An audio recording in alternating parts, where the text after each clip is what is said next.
మెదక్ జిల్లా నర్సాపూర్ మండలంలో ఉద్రిక్త పరిస్థితి నెలకొంది. కాగజ్ మద్దూర్ సర్పంచ్ ఎన్నికల్లో ఓడిపోయామనే కోపంతో బీఆర్ఎస్ వర్గీయులు, కాంగ్రెస్ వర్గీయుల ఇండ్లపై రాళ్ల దాడికి పాల్పడ్డారు. దీంతో గ్రామంలో ఉద్రిక్త పరిస్థితి నెలకొనడంతో పోలీసులు 144 సెక్షన్ విధించారు. రాజకీయం అన్నప్పుడు గెలుపోటములు సహజం, కానీ ఓడిపోయామనే కోపంతో గెలిచిన వారిపై దాడి చేయడం హేయమైన చర్య అని గ్రామస్తులు మండిపడుతున్నారు.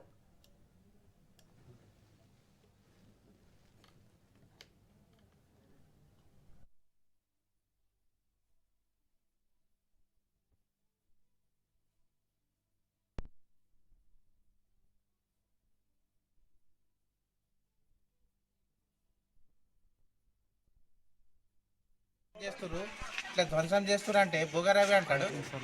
నీకు 50,000 ఇచ్చిర్రా, మాకు ఓడిపిస్తారా, మీరు ఓట్లు వేయలేరు, మాకు బిర్యానీ తిన్నారు, అది తాగిరు ఇది తాగిరు, మాకు ఓట్లు వేయలేరు అని మాట్లాడతాడు.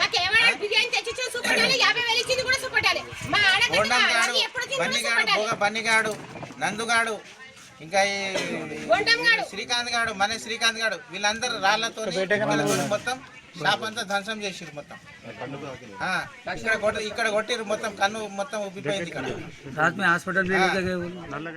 గత ప్రభుత్వంలో మాజీ సర్పంచ్గా 5 ఏళ్ళు పనిచేసిన నా పనిని గుర్తించి మా గ్రామస్తులు అందరూ నన్ను ముందు నడిపి మంచి మెజారిటీతో నన్ను గెలిపించడం జరిగింది.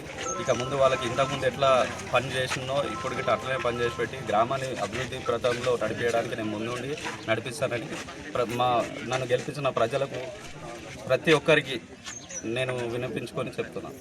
యూనిసాలి అని చెప్పి ఒక ఆయనకు కలిగింది, ఇక్కడ సాయి కిరణ్, ఇంకొక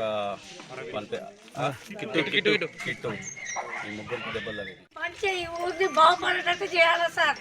నా నర్సాపూర్ నా బిడ్డని ఇచ్చిన కాబట్టి వచ్చిన నా పెద్దల్లుడు, 3 అన్నదమ్ములు ఉంటారు. ఎవరు ఏ రాత్రి వచ్చేది తెలియదు. 10 మంది కూడా చంపేస్తే మేమేం చేయాలి? ఆడపిల్లలు ఎక్కడ పోతారు? ఇంత పిల్లలు, ఇది అవసరమా? ఓడిపోయానికి మళ్ళీ సార్ రారా వస్తారు కదా సార్. ఇది సైలెంట్గా పోయేది, ఇంత దౌర్జన్యం చేసి ఎవరైనా నష్టపడారో కావద్దు సార్. అందరూ మన మనుషులే అనుకుంటున్నాం మేమైతే.